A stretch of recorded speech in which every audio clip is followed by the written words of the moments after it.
జై హనుమాన్ కూడా మరి మీరే చేస్తున్నారా? డెఫినెట్లీ. బట్ ప్రశాంత్ వర్మ వాళ్ళు కూడా ఏంటంటే ఒక ఇన్హౌస్ ఒక కొంతవరకు వాళ్ళు చేసుకోవడానికి ఈజ్ అ ప్యాషనెట్, చేసుకోవడానికి కూడా వాళ్ళు అరేంజ్ చేసుకుంటారు. ఆయన ఎట్టగో చాలా సినిమాలు ఉన్నాయి కాబట్టి సూపర్ హీరోస్, సో వాళ్ళకి సిరీస్ ఉంటాయి కనుక. కానీ అలాగని వాళ్ళు ఒక స్టూడియో కూడా చేసేదాన్ని, వాళ్ళు కూడా డిస్ట్రిబ్యూట్ చేస్తారు. డెఫినెట్గా నేను ఇది చేశాను కనుక నేను ఎక్కడ బెటర్ అని మీ టాలెంట్ ఎలా ఉపయోగించుకోవాలో వాళ్ళకి తెలుసు. ఉదయ్ గారు ఈ సీక్వెన్స్ చేయండి అని వచ్చారు అనుకోండి, గాడ్స్ గిఫ్ట్ అన్నట్టుగా చేస్తారు. ఇంకెందుకంటే ఈసారి నాకు బడ్జెట్ ఇష్యూస్ కూడా ఉండవు, ఎందుకంటే ఫిల్మ్ డెఫినెట్గా స్కేల్ పెంచుకుంటూ వెళ్తారు. ఆల్రెడీ ఇది ఇంకా బ్లాక్ బస్టర్ కదండి.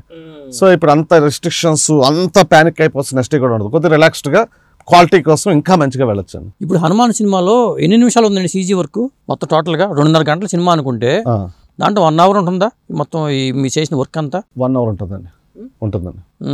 అంటే 1 hour 15 minutes వరకు వస్తుంది. అంటే వాళ్ళు ఇంకా చిన్న ఉంటాయి కదా, అవన్నీ కనిపించవండి పీపుల్కి. వాటికి వాళ్ళు డిఫరెంట్ కంపెనీస్ టీమ్స్ తో కూడా వర్క్ చేయించుకున్నారు. యాక్చువల్గా ఈ వెంకట్ ఎగ్జిక్యూటివ్ ప్రొడ్యూసర్ అన్నతను మేజర్ 3D అంతా కూడా అసలు నాదే కంప్లీట్లీ. 3D ఎక్స్క్లూజివ్ ఈ కాంప్లెక్సిటీ ఉన్నదంతా కూడా మందే కంప్లీట్లీ. ఓకే, ఎంత ఖర్చు చేయొచ్చండి దీనికి సీజీ వర్క్ కోసం? సినిమాకి నేను అడగట్లేదు. అంటే అది రివీల్ చేయకూడదండి, బాగోదు అది. మరి వాళ్ళు చెప్పాలి అది. బట్ తెలుగు ఇండస్ట్రీ మాత్రం ఊహించినంత తక్కువ అండి అది. అదైతే నేను చెప్పగలను, చాలా తక్కువ అండి. అంటే ఆ బడ్జెట్కి నేను మా సర్కిల్లో చెప్పుకుంటాను కదా, ఎలాగవుతుంది మొత్తం ఇది అవుతుంది బాబు, ఆపర్చునిటీ నిలబెట్టుకోవాలి మనం. ఇప్పుడు దాన్ని తీసుకెళ్ళి నేను 100 కోట్లు చేస్తే అది అవ్వదు కదా, వర్కౌట్ అవ్వదు, రాదు.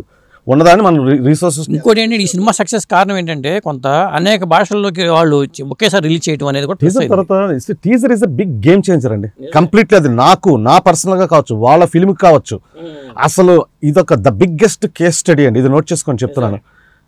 నాకు అది కూడా నేను ఎవరో ఛానల్లో చెప్పానండి. నాకు చాలా పెద్ద డైరెక్టర్ అండ్ ప్రొడ్యూసర్ అతను ఫోన్ చేశాడు బాలీవుడ్ నుంచి. ఉదయ్ అసలు ఇది కేస్ స్టడీ, ఇది ఇంత చిన్న ఫిల్మ్కి ఆ లెవెల్ ఆఫ్ గ్రాండియర్ విజువల్స్ రావడం అన్నది హౌ అన్నది అయితే పెద్ద క్వశ్చన్ మార్క్ పడుతుంది. Lot of people are discussing ఇది. అంటే నేను ఒక ఆర్టికల్ కూడా రాసి నా లింక్డ్ఇన్లో పెట్టానండి, how the small film like become a big అన్నట్టుగా ఒక ఆర్టికల్ రాసి పెట్టాను. అంటే లింక్డ్ఇన్ అంటే బయట పబ్లిక్ ఎక్కువ చదవరు. ఒక చిన్న సినిమాని పెద్ద సినిమాకి ఎలా చేయొచ్చు అనేది డెఫినెట్ గా ఇది ఒక కేస్ స్టడీ అవుతుంది. ఎట్లా చేస్తున్నారు చాలా మంది హాలీవుడ్ వాళ్ళు ఆదిపురుష్ తీశారు, అది అంత లేదు. మీకు ఆదిపురుష్ ఎక్కడ ఫెయిల్ అయింది అనుకున్నారు మీరు? మీకు ఇంకొక నిజం చెప్పాలి, ఎక్కడ చెప్పట్లేదు. నిన్న సుబ్బారావు గారు చెప్పించేశారు, అతను స్ట్రైట్ వే క్వశ్చన్ అడిగేశారు. యాక్చువల్గా ఆదిపురుష్ నాకు కొంత పార్ట్ వచ్చింది.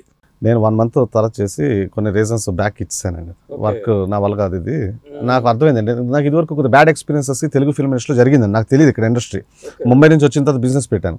కొన్ని బ్యాడ్ ప్రాజెక్ట్స్ అని కాదు, ఒక టైం నడిచింది, ఒక ఎక్స్పీరియన్స్ వచ్చింది. ఏ ప్రాజెక్ట్ అయితే బెటర్, ఏ ప్రాజెక్ట్ అయితే నాకు ఆదిపురుష్ ఎక్కడో మనం చేయడం బెటర్ ఏమో అనిపించింది బిజినెస్ పాయింట్ ఆఫ్ వ్యూ.